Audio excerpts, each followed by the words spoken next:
Hey there, everybody. Welcome back to another Party Pace live stream. Sorry for the slow start. We had some technical difficulties in the beginning, but I'm super stoked to bring on our guest today. And the theme is the rise of small bikes. We're going to talk with Philip from the brand Kyoot, or Kyoot. You should clarify that with him on the stream.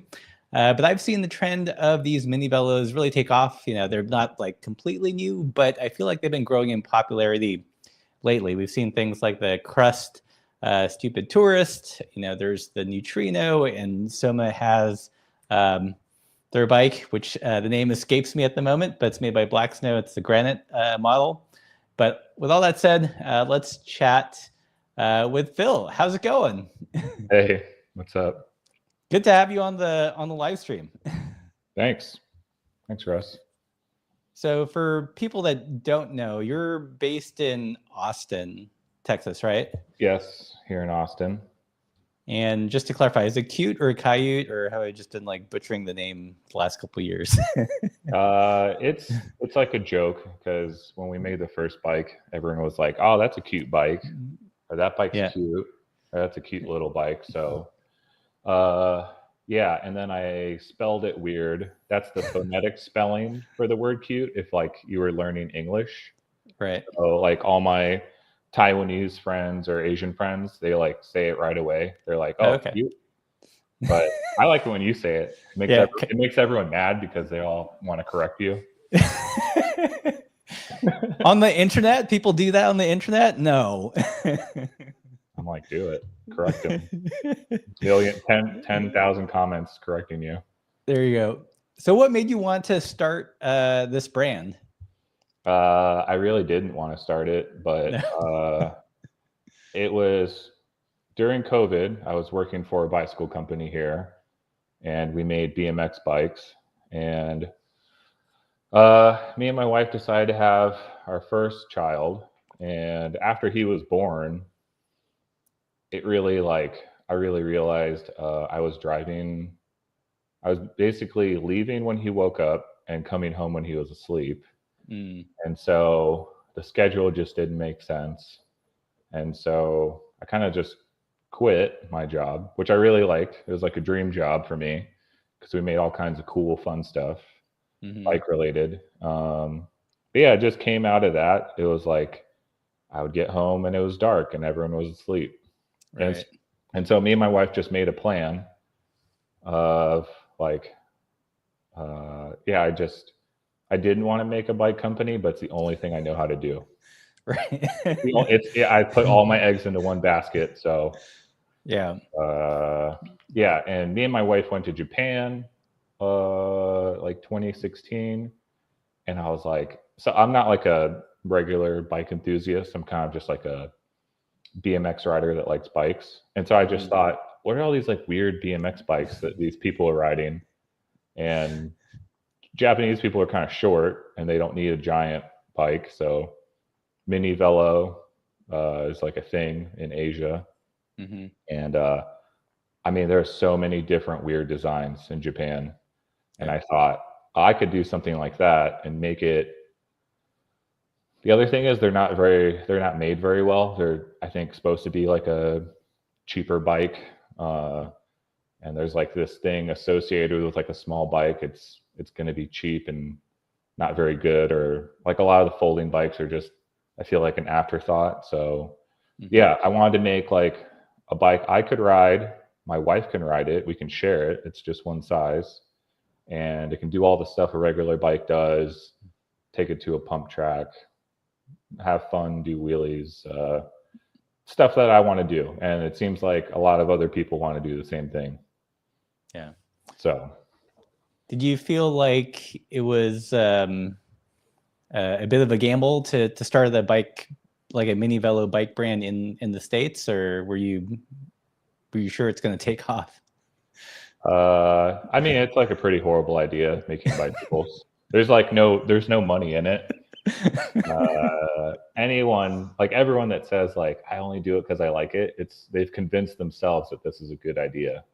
like a bike shop is like a super dangerous thing to do because you're trying to appease all these people and carry the right thing, and Everyone's just complaining all the time, and no, like it just doesn't. It's not like a coffee shop where it's like, I don't know, the customers like coming to get the coffee. Everyone's happy. There's good margin.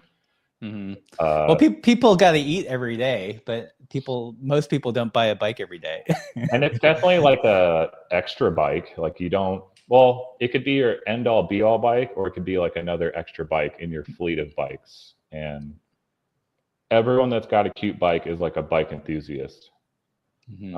And there's like newcomers too, but everyone that sees it is like, I want that bike. I already have like 10 bikes. I'm going to get another bike. Why do you think, what do you think is a draw of mini-velos now? It's definitely super cute, you know, like, yeah, I don't know. It's just like, maybe it's the way society is. It's like, no one's like worried about being a tough guy or like having this like super serious racing bike. It's very approachable. I don't know. I don't know. I don't know the answer. For the geometry of the bike. How is it different from like a BMX bike, I guess? The bottom bracket is lower than a BMX bike, and the wheelbase is longer than a BMX bike. But I grew up riding kind of like mid-school bikes, and those bikes are kind of long. And now, like, if you went to a bike shop and got a BMX bike, if you like lean forward, it's made to do tricks. So they're almost like flatland bikes where they're too twitchy. Mm-hmm. And yeah, but it fits in this travel bag, which most BMXers use. So it's like as big. It's the biggest small bike you could have, I think. But it's just as durable. The bike I make is a teeny tiny bit on the heavy side. Like I think you did the review, and I think one of the only things you said was like, it's like a little heavy, but it's a very durable bike. You can take it and jump it. I'm almost like 300 pounds, and so there's not like a weight limit in terms of like the rider weight or like carrying capacity. Like you could like jump up and down on the wheels and they're not going to taco, you know, like you could stomp them out. They're not going to break. Nice. So you launched the first model, which was the itty bitty. Yep. And then now you're taking delivery of the new one, which is the Roly Poly. Is that right?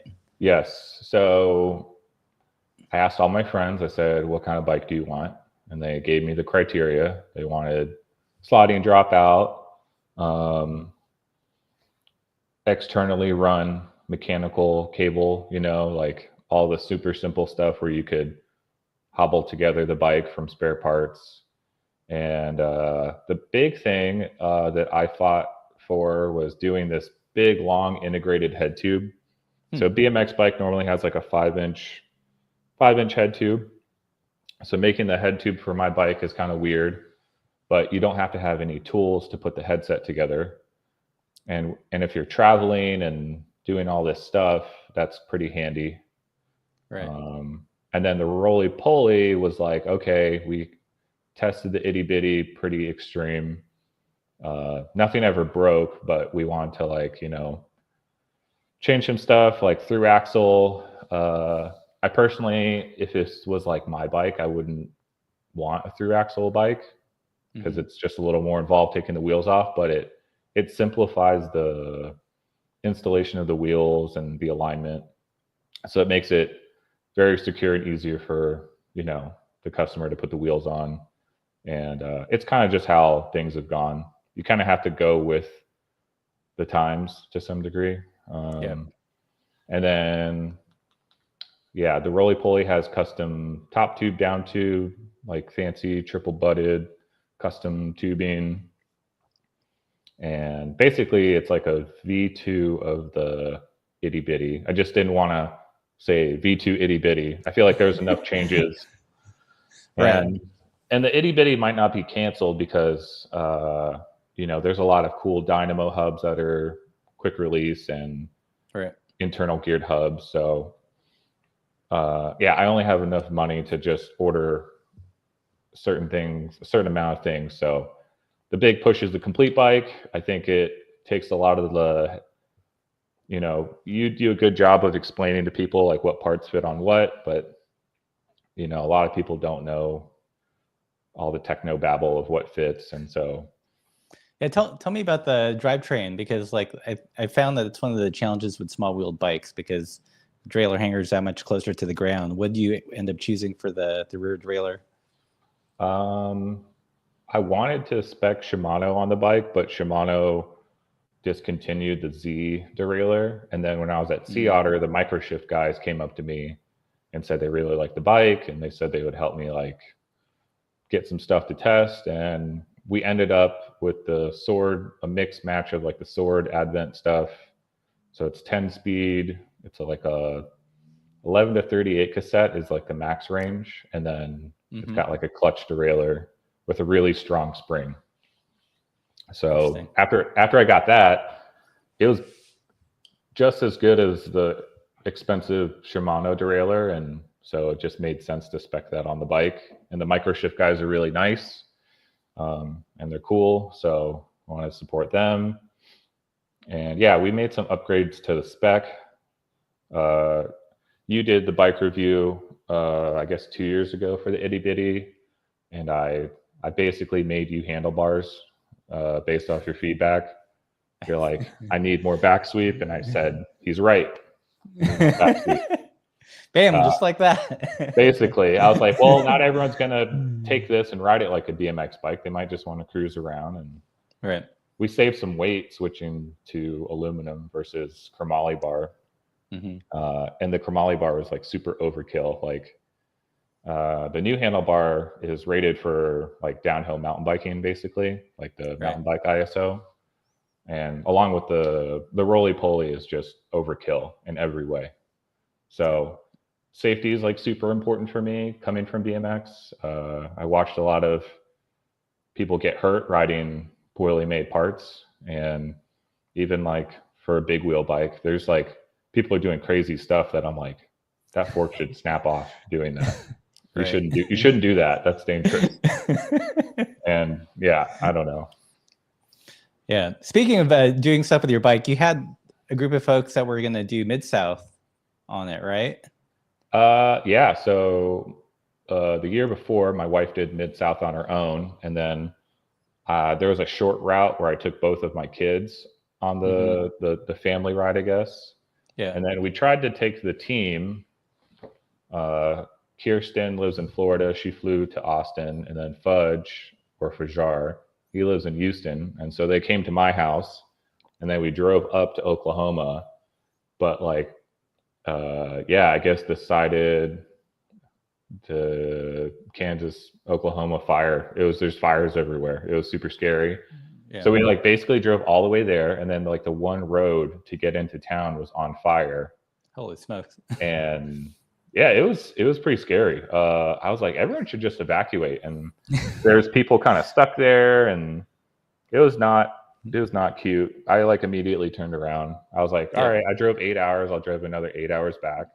Right. And then we just made the most of it in Austin. But they were set to go. The Mid-South people? Yeah. Yes. Did they do any mods to the stock bike to ride Mid-South on them? Kirsten was going to do it fixed gear, single speed. Oh, dang. Because she likes to torture herself. She's like one of those, they like to inflict pain in their body. So yeah, she's going to do it single speed. And me and Fudge, I think we put on like 1142, which is like a big cassette range for the tiny wheel bike. And I think it was the Sword derailleur, and that clears the ground pretty good. Does it? Okay. Yeah, I have a drop bar itty bitty that's like my favorite bike, and the place I ride normally is basically single track, and it's like really tough, chunky, sharp, jagged. Like Austin has like a lot of mountain biking, but it's really technical. And so, yeah, I mean, I'll ride the same trail someone's riding on a mountain bike. I got a Redshift suspension stem, and that was actually pretty cool, and that actually makes a huge difference. Yeah. But the tires on the Kyoot bike is pretty big, like 2.4. Cool. So they can get through the chunk pretty good. Cool. So we've got Manny Orozco says his comes in today. Nice. And Austin McKimmey says, can't wait for his new bars to show up. So there you go. You got a fan of the new bars already. Yeah, everyone that's ordered a bike is super duper excited. I think where we've landed in terms of like the components and the new frame and the through axle, the price is right, and the colors are good, and then the more people that know about us, people are just excited. Like my phone will not stop blowing up.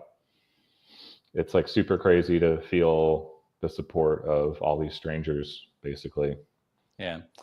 I feel like maybe, was it last year's, or you went to Sea Otter last year, right? 2 years ago, 2 years ago was the big push. So Fudge and Kirsten came with me to Sea Otter. I drove from Austin, which was the worst idea ever. I was calling my wife because the van that we rented was like overheating the whole way. Wow. And I had like all the stuff and the bikes and the tent. And yeah, we got the Sea Otter, and then Logan at bike packing was like, hey, that's a cool bike. Like, let me take a photo of it. And then that really like pushed us to the next stage of putting us on the radar for people, I guess. Yeah. And like, everyone at Sea Otter is basically making the same bike. No offense, it's a gravel bike or mountain bike, and I mean, it's like super hard to choose because you're like, there's like so many choices now for gravel bike or a mountain bike. Yeah. And my bike's super weird. The people that ran Sea Otter ended up buying one and raffling it off to their employees. Are you serious? And I'm like, for me, I'm just like, I'm nobody special. Like, I don't know what to do with all this attention. Why do you think people were attracted to it? I'm going to share the bike packing screenshot here. Is it because of the RC car in the front? I mean, Curtis did a really cool paint job. Yeah.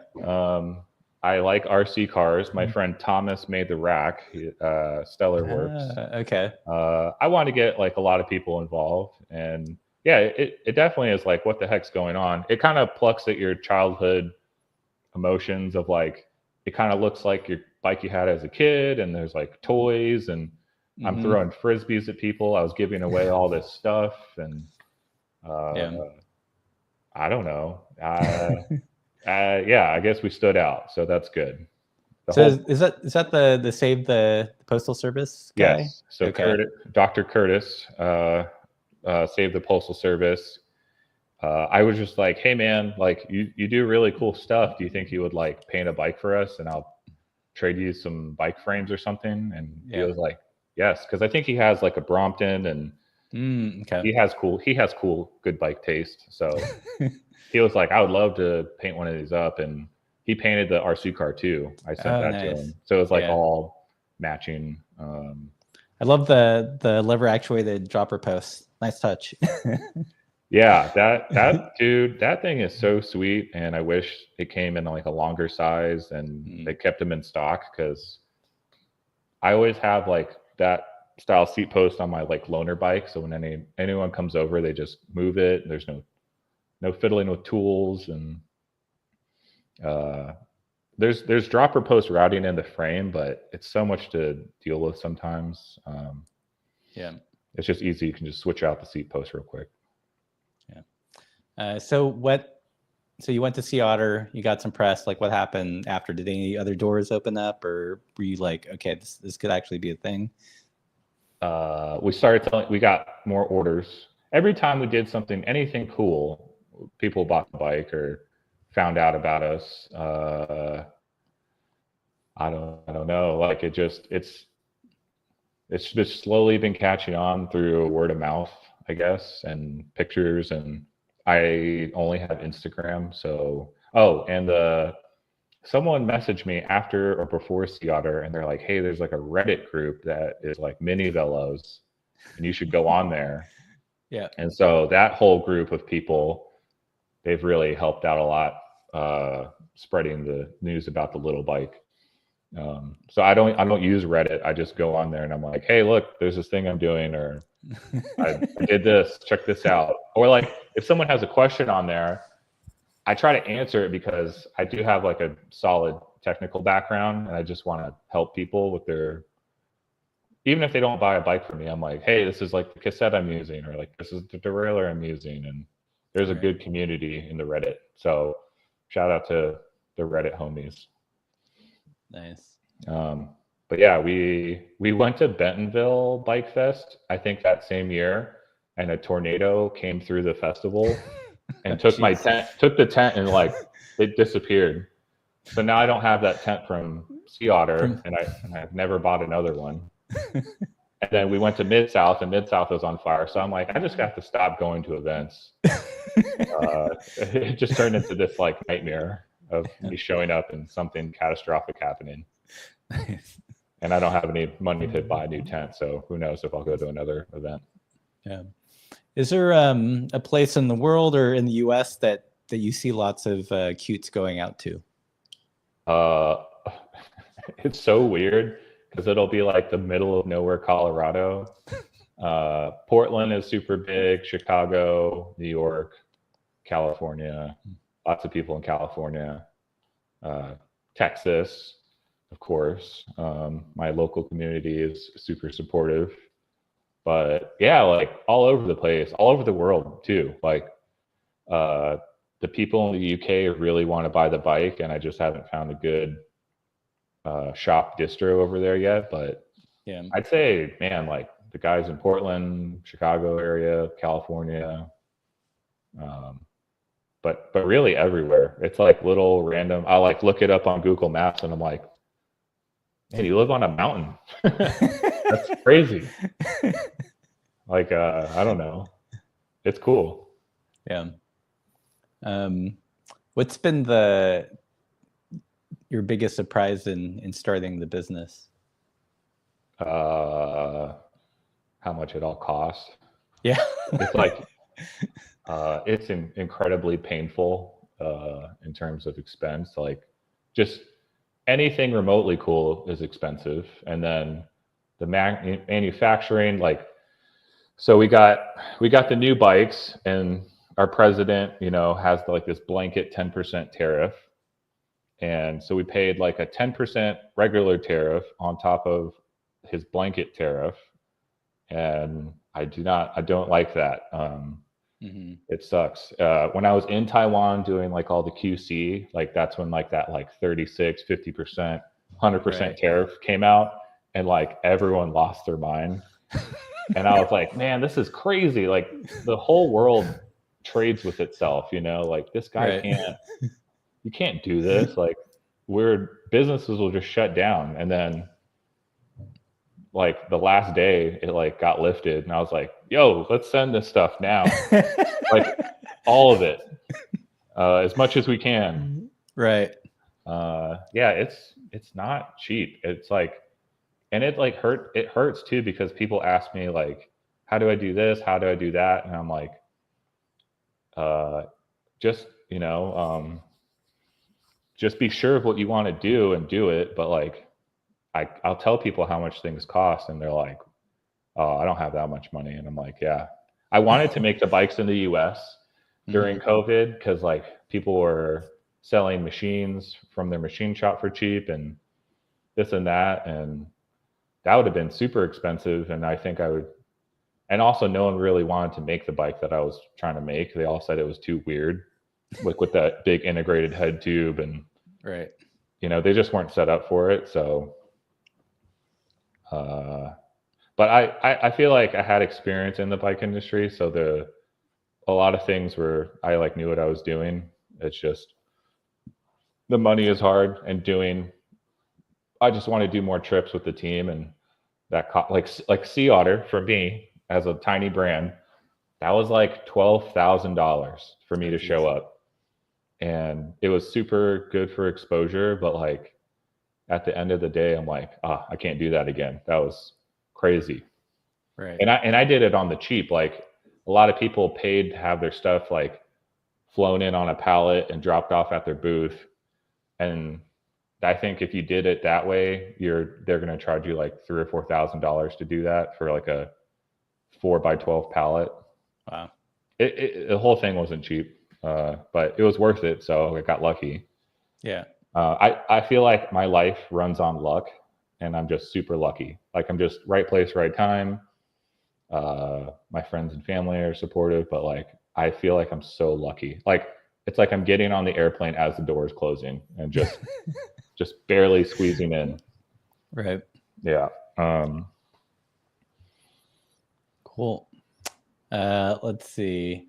All right, we've got almost 70 people in the chat. If you guys have any questions for Philip, or if you own Kyoot or Kyoot, let us know in the comment box, and I'll pass it on.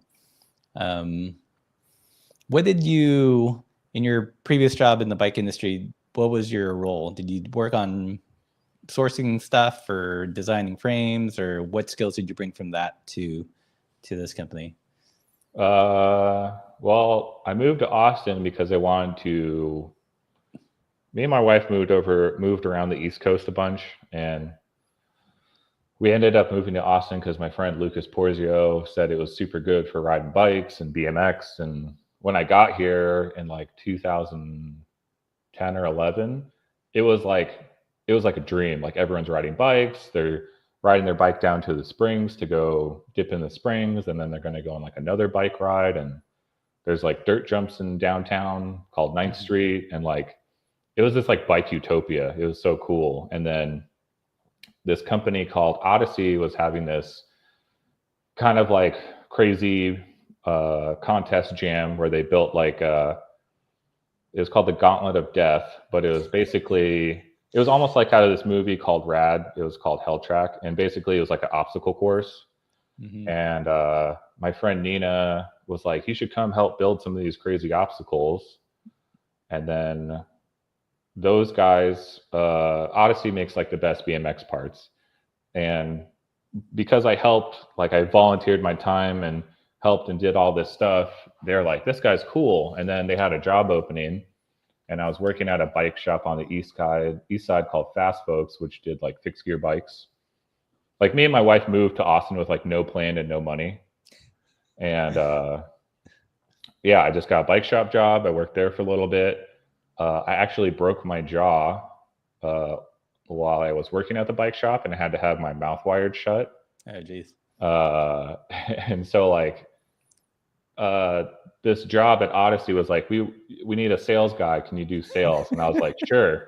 And they were like, you can break your leg and you can sit in the office and just be on the phone. Just don't break your jaw again, because we need you to talk on the phone. But they're like, we have health insurance, we had all these like amenities. Yeah. And they made like nice bike stuff, and those guys were awesome. And it's called OTX. It's like their design office. They have another office in California, but the head designers and product designers, they were all in this office with me. And I have so many ideas for stuff that it just turned into me getting to be a part of all these projects because I won't shut up. So like I would like bust into their office and be like, I have an idea, let's do this. And if it was actually a good idea, they would just do it. Yeah. And so those guys are super fun to work for. Like we were always daydreaming about bikes and stuff, and I was getting paid well. And yeah, it was kind of like a dream job. It's like working with your friends. There was like 5 people, that made all the big choices and designed things at that place. So yeah, if it wasn't for them, they really taught me a lot of good moral things to do in terms of like designing things and like, just doing the right thing. There's a lot of people that don't know what they're doing in the bike industry, and it's kind of like the Wild West, like you could have a brand that's making this product that says it does this and it's this strong, and then you might get hurt on it. So yeah, the engineers and those guys really taught me taught me how to make bikes the right way, I guess you could say. But yeah, I worked there for almost 10 years. Oh, dang. Yeah. And the guy who owns Odyssey, there's two guys, one in Austin and the other owner is Taiwanese. He before I worked at Odyssey, I was very like, my bike has to be like made in America. I'm going to ride all American made parts. And this is kind of when there's like beef between Taiwan and US made stuff. Mm-hmm. And this guy, Richard, he just loved bikes. He loved helping people and the Taiwanese manufacturing side of things. Like he made me really like see the whole, like behind the curtain of how things are made. Mm-hmm. And yeah, I had a lot of respect for those guys.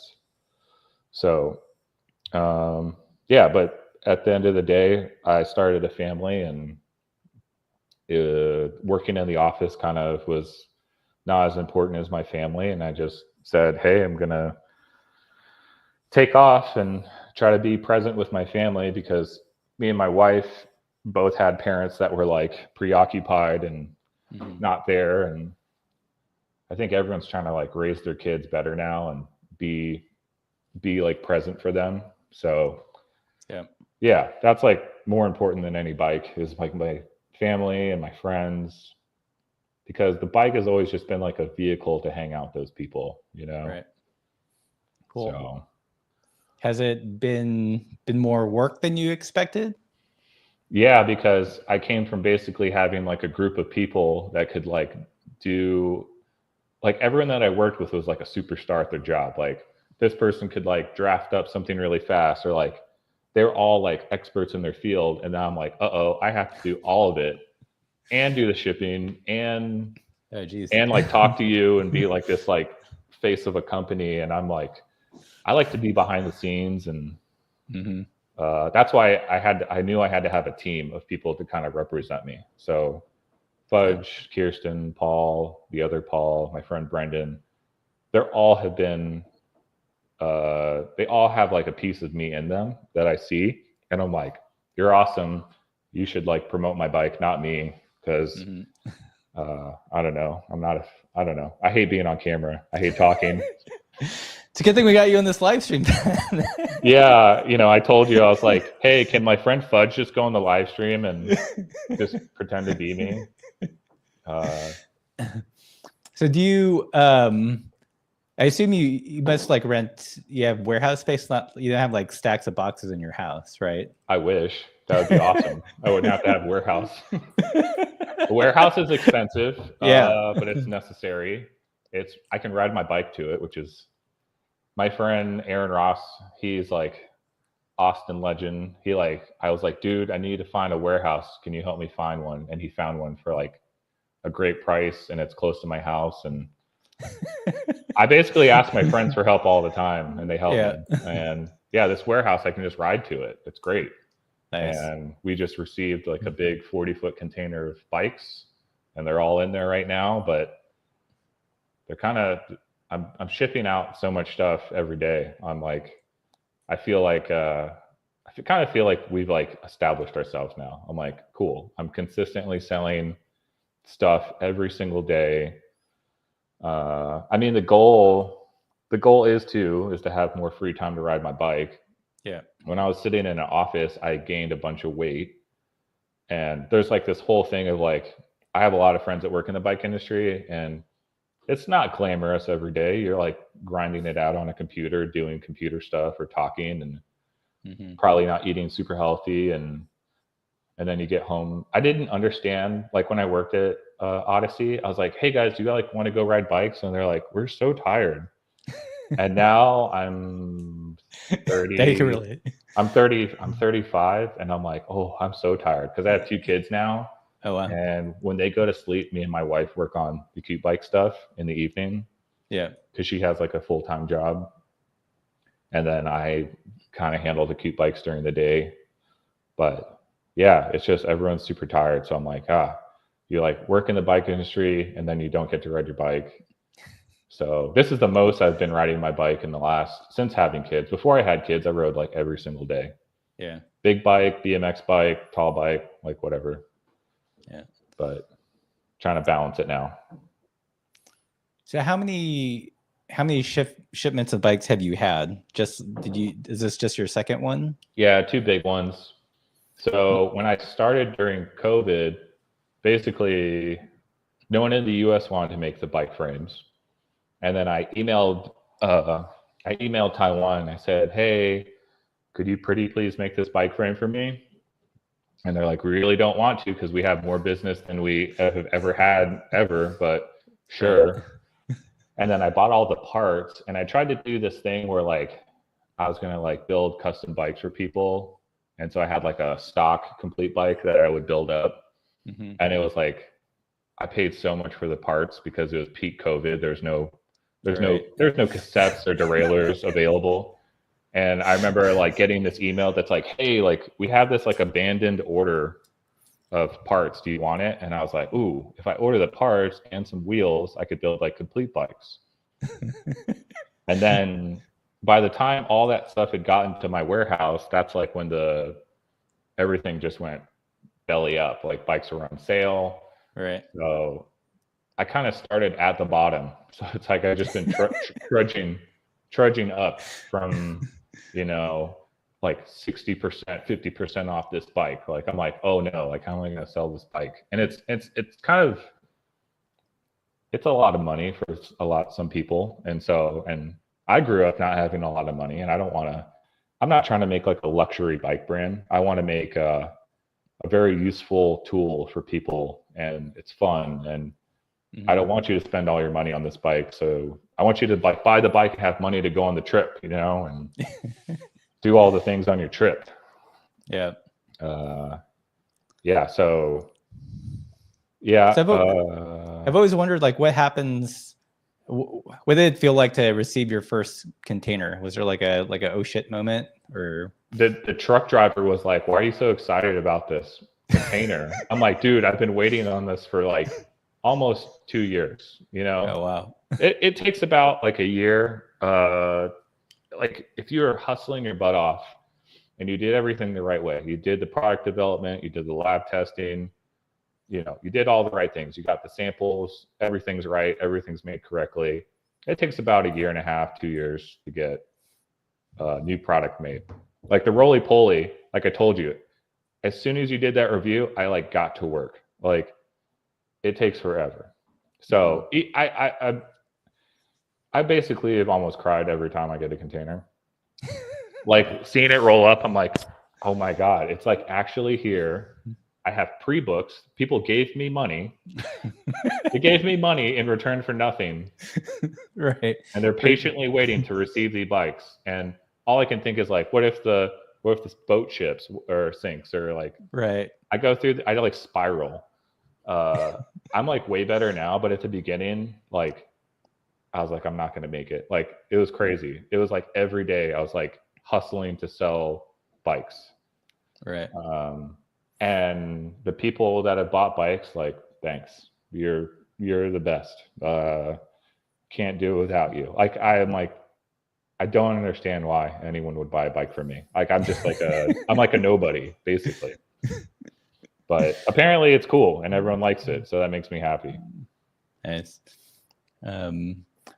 Yeah, I can only imagine, because it seems like it's like a massive, it's a big outlay of money, and then like there's time, and I imagine you have to have other resources to get you through that waiting period until you can hit the floor running and start shipping stuff out.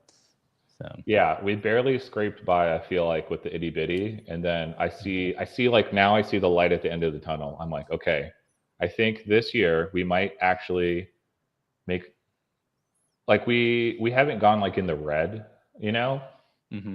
but now I think we're gonna make a little money, but I'm just taking all that money to do more stuff. Like we're gonna do like a titanium Roly Poly, and to just do that bike and do the testing and make the samples, it's super expensive. right. And I want to work on more projects. It's just I have to do it slowly, and I have to be super duper careful about what I do, because if I make a mistake, it could be a big problem. Yeah.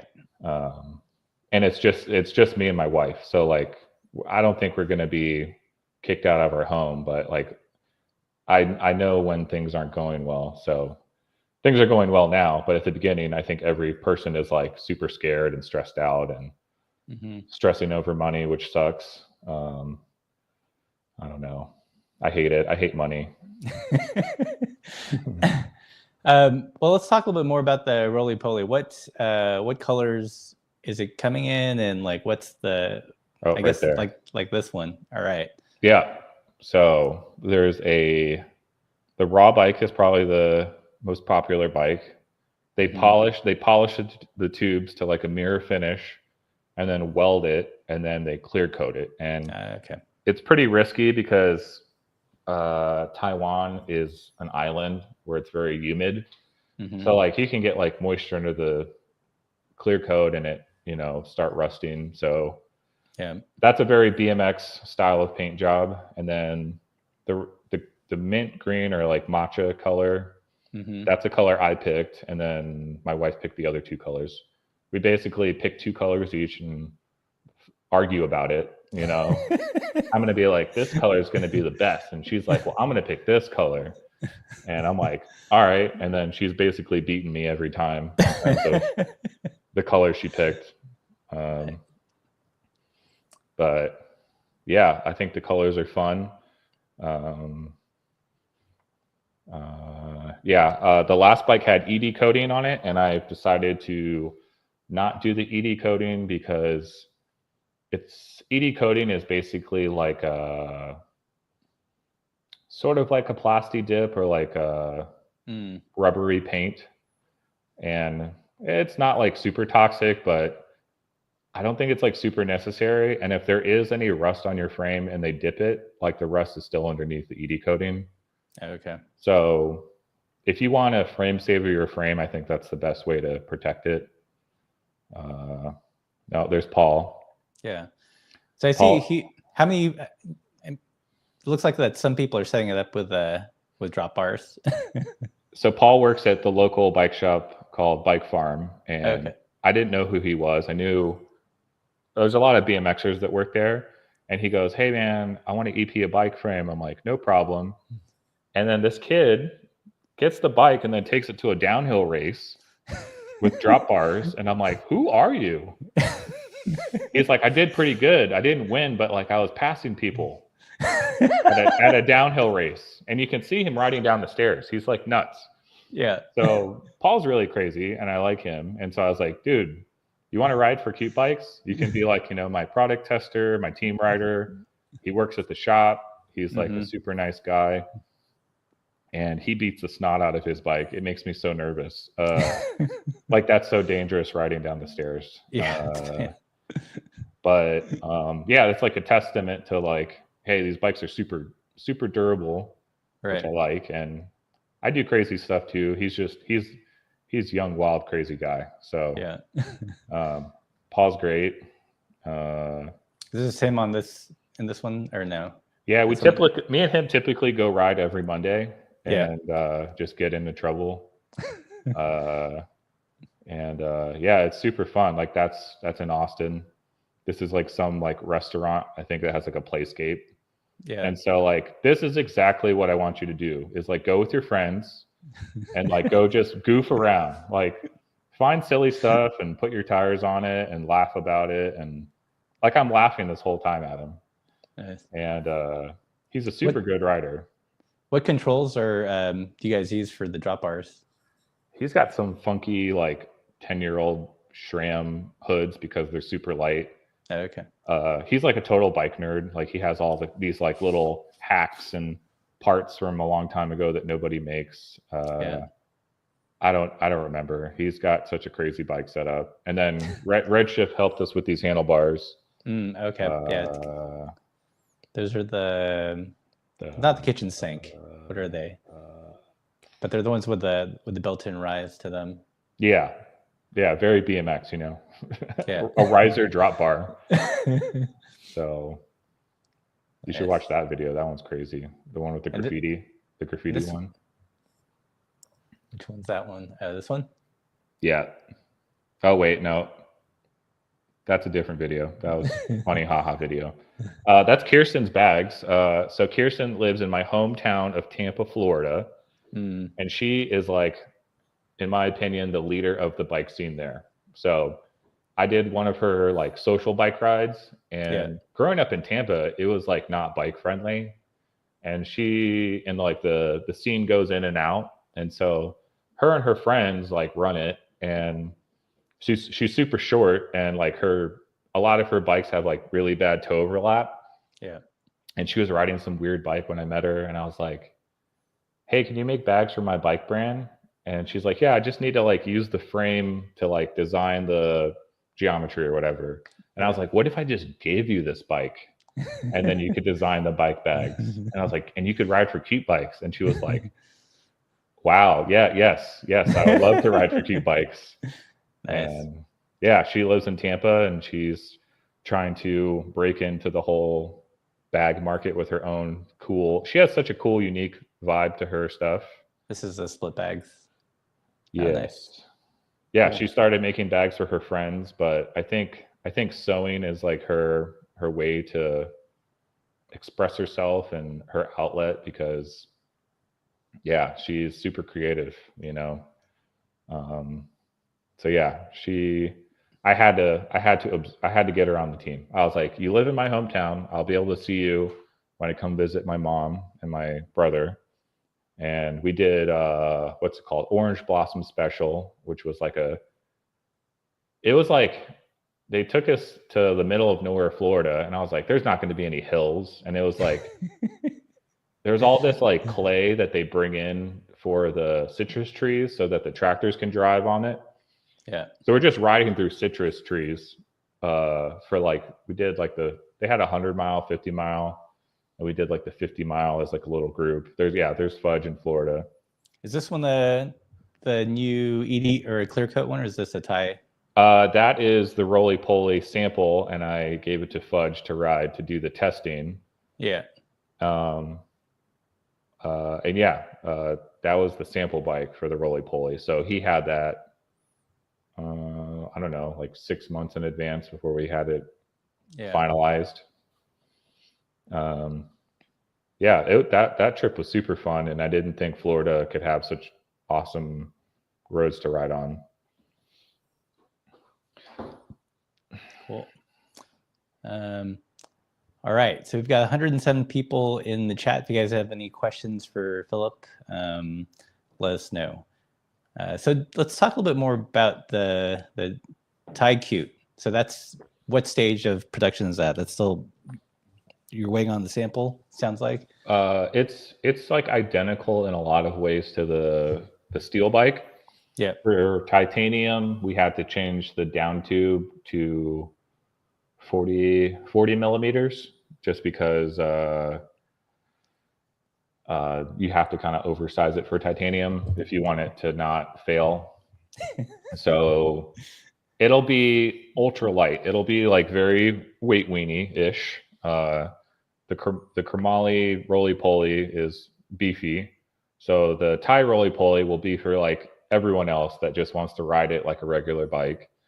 I think it'll be the only Thai bike I can think of with a titanium kickstand mount. Like, it's nice. They were like, why do you want to put a kickstand mount on here? And I'm like, because why not? You know, they're like, you know, like I'm thinking like Asia has like such a cool bike scene. It's like so Tokyo Drift. Like there will be these guys in Vietnam with like $10,000 Brompton with like every type part you could buy. Right. And they pull up and they put the kickstand down, and they have like bike meets, and they're showing off their crazy bikes. Nice. We have a shop in Thailand, and they do a bunch of cool custom stuff. Someone just needs to make a titanium kickstand at that point, if someone hasn't already. I'm sure they will after you said that. Did you have to, so if it's a Thai frame, did you steel fork, or do you have to do anything to the fork to beef it up? So I am not into carbon fiber at all. I think it has its place, but it's not like a recyclable thing. So you can't recycle it. And so we just decided to do a titanium fork, which is kind of hard to do, but Aura is the one making the frame and the fork. So they're doing frame and fork in-house. Yep. And they're like, I trust them to do a good job. And so yeah, titanium fork with bottle bosses, the rack mount, like it's going to have all the same rack mounts through axle. There's just some differences in the tubing diameters and we had to make some custom tooling for the chain stays because titanium is super hard to work with. Yeah. But yeah, like just like all round tubes, like normal, just some small changes. But Do you know if the tie fork is going to be like a unicrown design or like a segmented or? The best way to make a fork is unicrown. Segmented fork is good if you're a frame builder and you don't have like a bender. So for maximum strength, unicrown fork design, it'll look pretty similar. Yeah. And it'll have a nice long steer tube so you can put drop bars and all the good stuff on it. And it'll be like a raw finish with they have a way to like anodize the logo onto the frame. So there's not going to be like any stickers. Right. So it's going to be really nice. It's going to be super light. It'll probably be the coolest bike I've ever had. I might not even get one because I think they're already sold even before ordering them. Wow. I just told a few people and they're like, yeah, I'll take one. I'm like, that's crazy. You don't even know how much it's going to cost. Like, what are you doing, man? It's bananas. It's bananas. Do you know how big of a run you'll make of those? I don't know. Maybe definitely less than 20 because it's so expensive. Yeah. So it'll be like limited, and maybe I'll make a small batch every year if people keep asking for it. Yeah. It's great because like you can sweat all over it. It's not going to corrode. I imagine there can't be that many production tie mini-velos in existence. I mean, I guess Brompton's would count as it, but like a fixed, like a triangle frame. Probably some sketchy one off eBay somewhere. Yeah, I mean, everywhere I go, like when I first started Kyoot bikes, I was like trying to explain it to them. I was like, yeah, it's like a BMX bike, but not.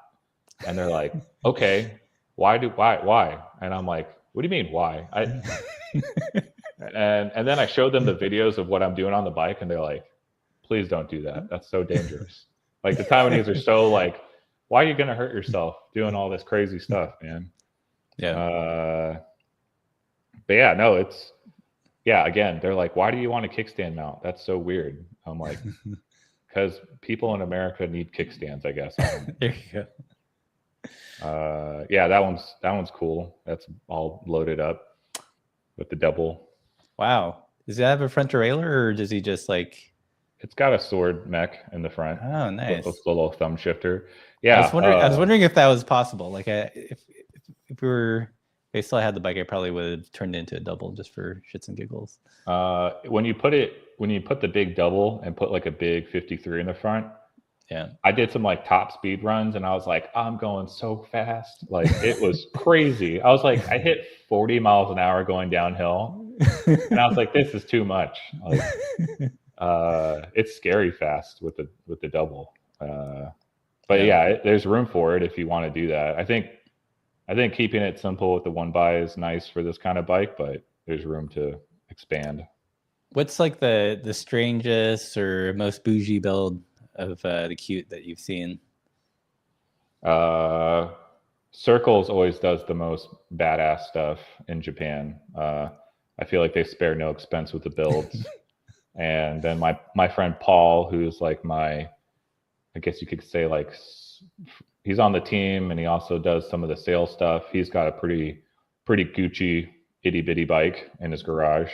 Yeah. And then my friend Killian builds like just all kinds of cool stuff. He's in San Diego. He's got like a bike shop that's kind of like a blue lug. Oh, nice. What's the name of the shop? Do you remember? It's called SD Wheelworks. Okay. Yeah, I don't know. My customers send me their bikes and I'm like, man, that's so cool. Like I'm so glad that you like it, and it's exactly what you wanted with all the cool parts. Mm-hmm. My bikes always kind of suck. They're just like a low. It's like, just whatever parts. Like that red bike is like technically that's my bike. That blue bike. Yeah. This red one. The red one's mine. Was doing all kinds of testing. I'm like you. I like trying different stuff, so I'll stick some stuff on there and take it off. And just a nice bike packing. Yeah, one. Yeah, right. All the stuff. So someone here has a question. Mini-velos usually need a long steer tube. Is there a practical limit to how long of a steer tube a factory can put on a fork?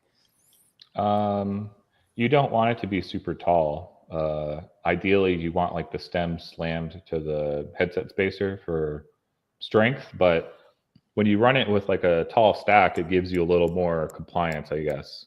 Mm-hmm. So as long as you're not like, I don't know, doing backflips, it's pretty overbuilt. I wouldn't worry about it. I did the steer tube on the Roly Poly is like a custom extrusion. So it's like really thick at where the legs attach, and then it tapers and gets thinner.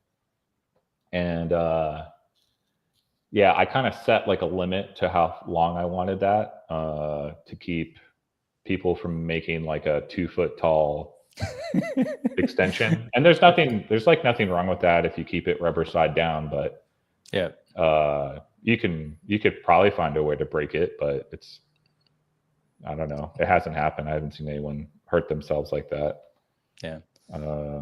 So Austin asks, are there any plans for rack specific for the bikes? I think Nitto makes like every rack that you would want. So I would always suggest them. There's plenty of, I don't know. I mean, yes, never say never, but not planned. It's just, it's not the most important thing on my schedule, I guess. Yeah. But if there is a rack that people like, they should tell me, and I'll just tell them to buy it from them. Like Old Man Mountain makes a bunch of stuff. Like the nicest looking ones are like the Nitto ones, though, for sure.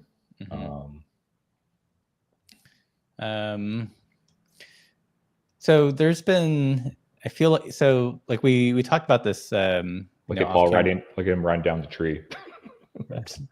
Which one is that? This one? To the right, go up and to the right. Up. This one. Yeah. He's riding down the tree right there. It's kind of dark. Oh, yeah. Nice.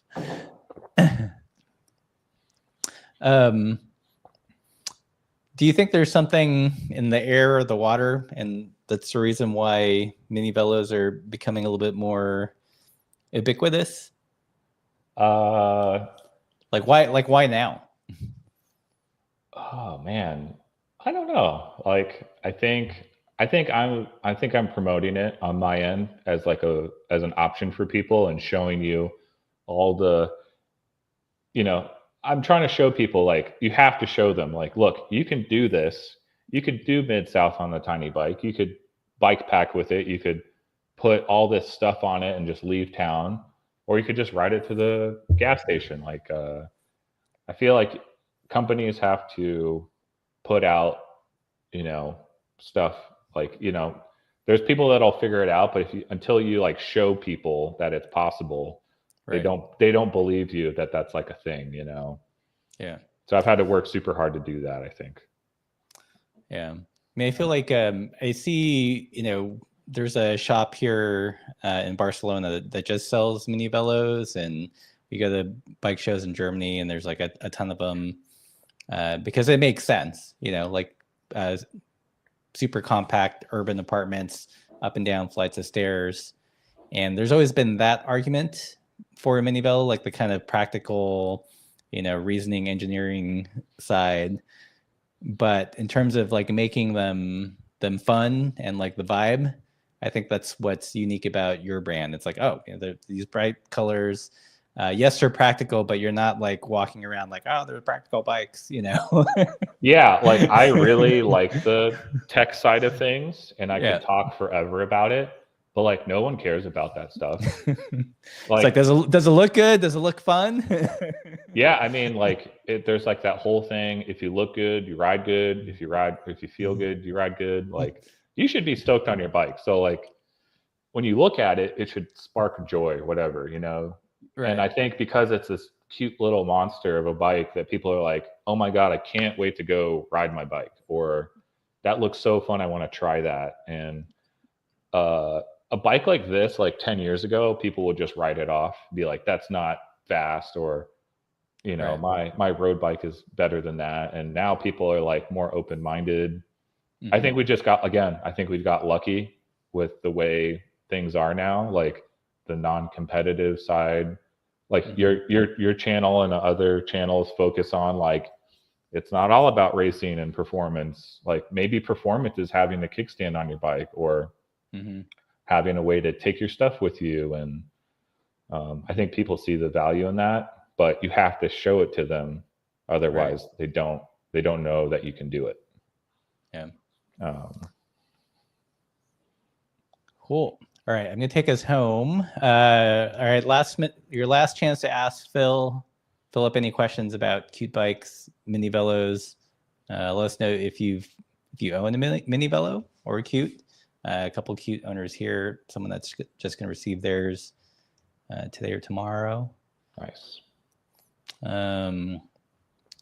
Yeah, I'm stoked on them. I think like one of the interesting micro trends I'm seeing here, especially in the Berlin area, are like mini cargo bikes. You know, it used to be that cargo bikes were like the big long Bach feets, which is fine if you've got the space, a garage, if you're hauling kids. But sometimes people just want to carry their dog around or just do groceries, and it doesn't have to be like a Cadillac. So there's been this interesting kind of proliferation of these 20-inch mini cargo bikes. Yeah, I think the customers do a good job of showing they like have like an issue. They're like, I need to solve this problem, and this bike solves it. And it solves a lot of problems. Like the toe overlap thing kind of sucks if you're short, you know. Everyone's been telling you, oh, like this big wheel is going to roll over everything and like all this stuff, but like yeah, like all my wife's bikes have always had horrible toe overlap. So I think it's good for, she's like 5'4".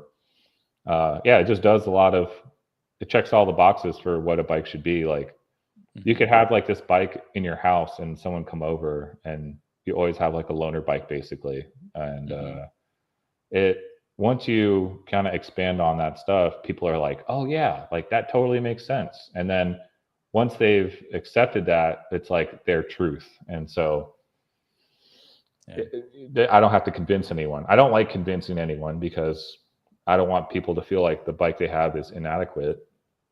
But after I explain it to them a little bit, they're like, well, yeah, why wouldn't I have this bike? Yeah.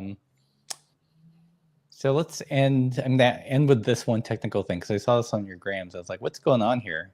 So this is a microshift derailleur, like little teeny cage. What's the biggest, what's the cassette that you got on this? That is 11 to 38 microshift cassette. Oh wow. I think it's the one, I don't remember which one it is offhand.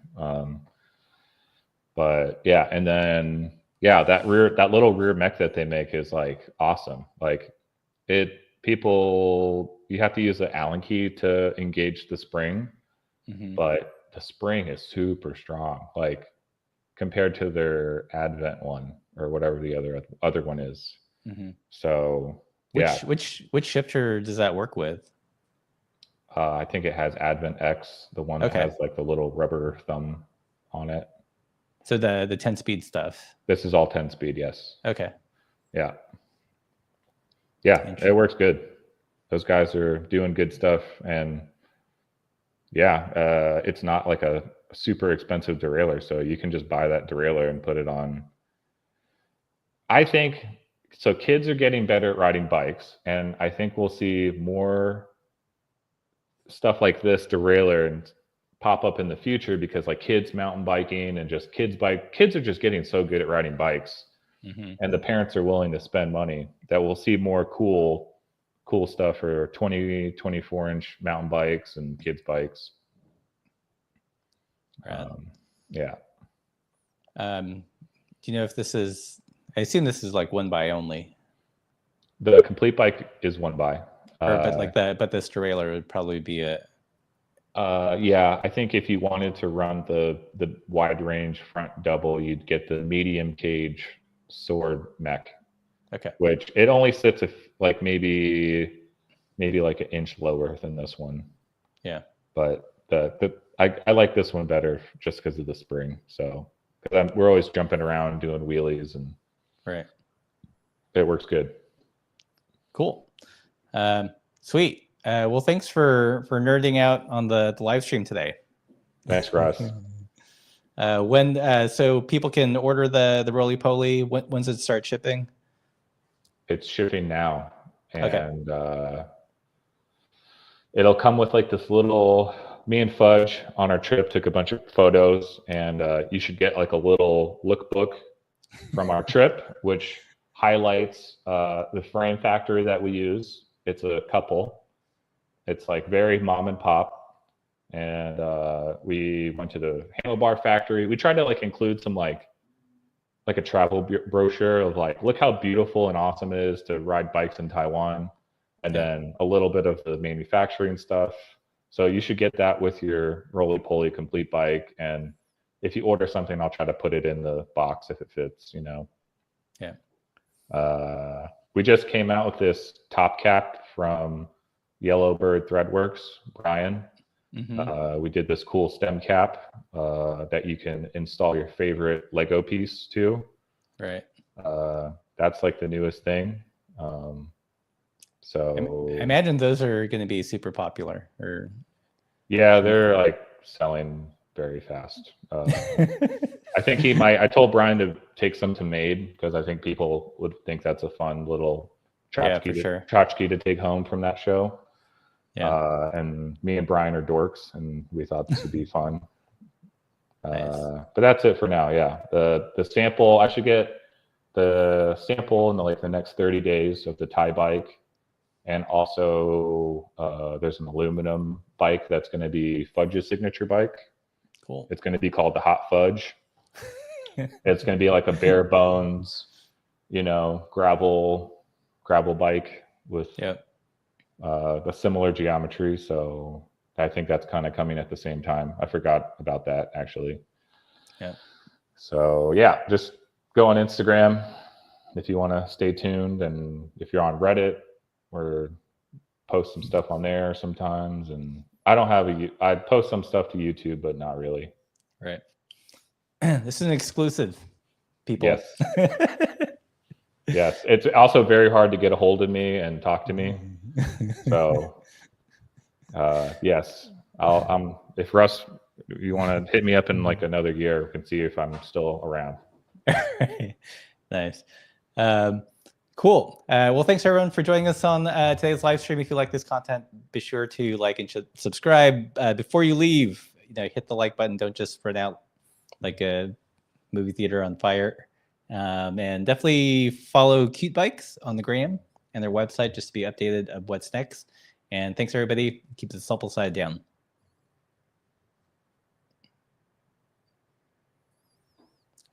Thanks. All right. Cool. Okay.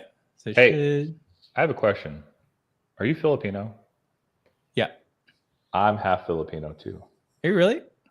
Yeah, I'm like ambiguous, the ambiguous Asian. Everyone thinks I'm like Mexican, but my mom's Filipino. And I was like, I bet you Russ is Filipino. I just have to remind myself to ask him. Yeah. Hold on. I can't tell if we've actually ended the stream or not. It's okay. Yeah, no, I was born in the Philippines. Cool. Were you born stateside or?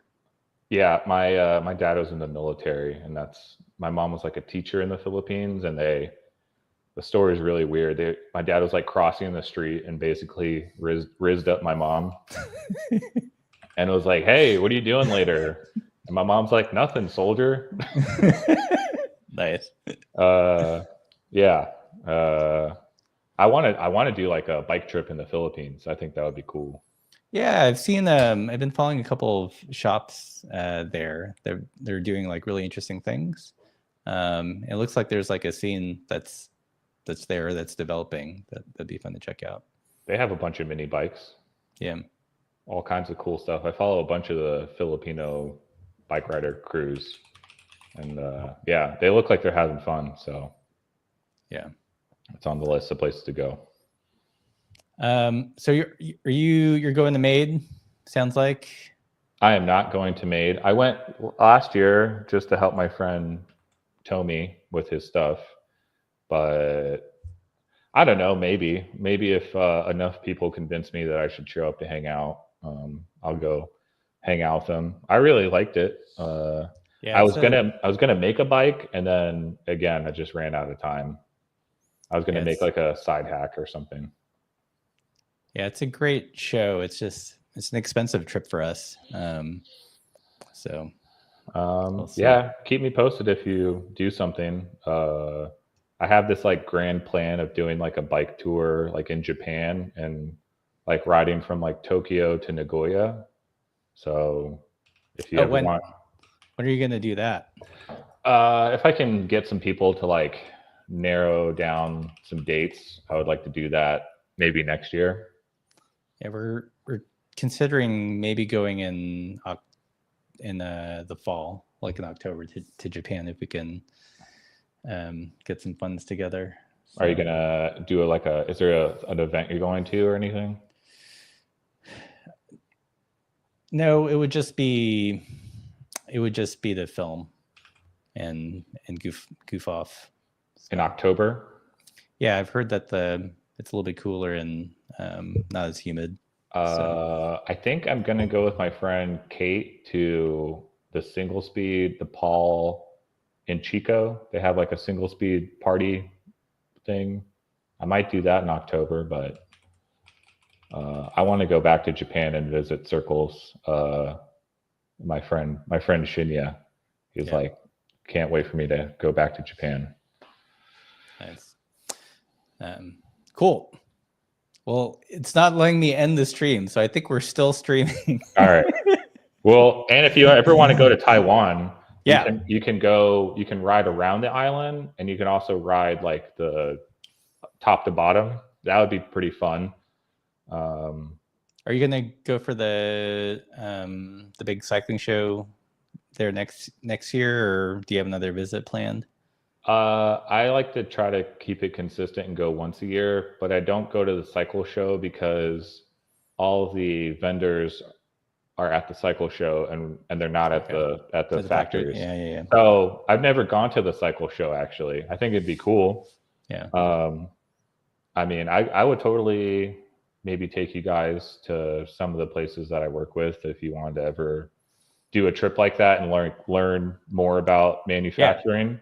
Yeah, no, totally. Like I want to go. I want to visit some factories, but we have we don't know anyone there. I'll show you all the secrets. Okay. Nice. It's like the Wizard of Oz. I'll pull the curtain back on all of it. Awesome. It's all like the most hardworking people you could imagine. Yeah. And then all the original people that started these factories, their kids are taking over now. Mm-hmm. And yeah, it's cool. I don't know. It's like generations of bike making. Yeah. So if you ever come up with something, just let me know and I'll try to help you. Or if you have an idea for a cool bike part, I'll help you. All right. Nice. I might bug you about that. Like there's a couple things I want to get made at some point and have like no skills, just bad ideas. Yeah, those are the best ones, because no one wants to do it because they're like, oh, that's so risky. I'm like, exactly. No one's dumb enough to do this. Yeah. All right. Well, cool. Well, good chatting. Good luck with the Roly Poly. Okay. And maybe we'll see you in May if we can pull the funds together. So. Yeah, me too. If there's a reason for me to go, I'll go. So. Yeah. If you guys ever come over to Europe while we're here, hit us up.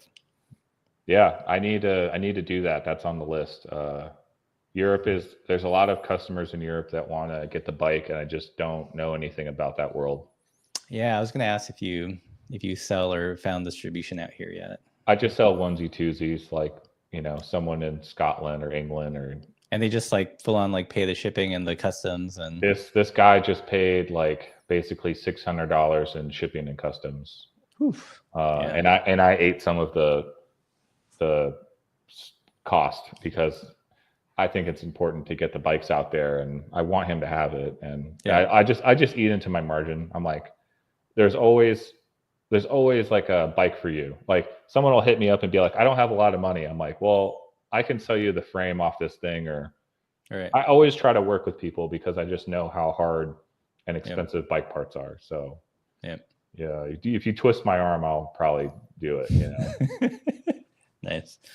All right, cool. Have a good rest of your day. All right, night. All right, see ya. See ya.